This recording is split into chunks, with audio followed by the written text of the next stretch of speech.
အပိုင်26နီလာခံဤလက်ရှိသဘောတူညီချက်များကိုသုံးသပ်၍ပြန်လည်ပြင်ဆင်လိုပါကကုလသမဂ္ဂအထွေထွေအတွင်းရေးမှူးချုပ်ထံစာဖြင့်ရေးသားတင်ပြရန်ထိမ့်သိမ်းထားရန်အတွက်တာဝန်အနှံထားရန်နှင့်ကုလသမဂ္ဂအထွေထွေညီလာခံတွင်ဆွေးနွေးဆောင်ရွက်ရန်ဖြစ်ပါသည်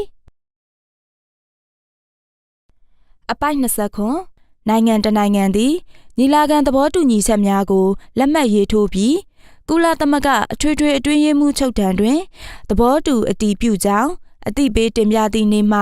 ရက်ပေါင်း30ပြည့်နေ့တွင်ရင်းနိုင်ငံအတွက်သဘောတူညီချက်စတင်အသက်ဝင်မည်ဖြစ်ပါသည်အပိုင်း28နီလာခံသဘောတူညီချက်များနှင့်ပတ်သက်၍လိုက်နာရန်အတွက်ခြံလှပ်လိုခြင်းပြန်လည်ရုပ်သိမ်းခြင်းတို့ကိုကုလသမဂ္ဂအထွေထွေအတွင်းရေးမှူးချုပ်ထံသို့အသိပေးတင်ပြရန်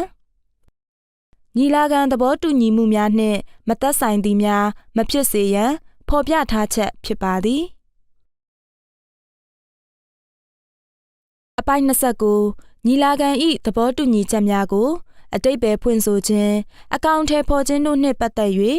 စာချုပ်ဝင်နိုင်ငံများအကြားအငြင်းပွားမှုဖြစ်ပေါ်လာပါက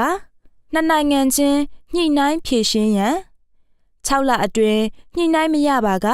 အပြည်ပြည်ဆိုင်ရာတရားရုံးသို့လှုပ်ထုံးလုပ်နည်းများနှင့်အညီတင်ပြဆောင်ရွက်ရန်ဖြစ်ပါသည်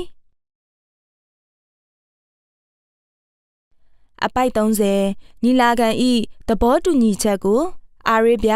တရုတ်အင်္ဂလိပ်ပြင်သစ်ရုရှားနှင့်စပိန်ဘာသာစကားတို့ဖြင့်ကုလသမဂ္ဂအထွေထွေအတွင်းရေးမှူးချုပ်ထံတွင်ထိန်းသိမ်းထားရှိစေရပါမည်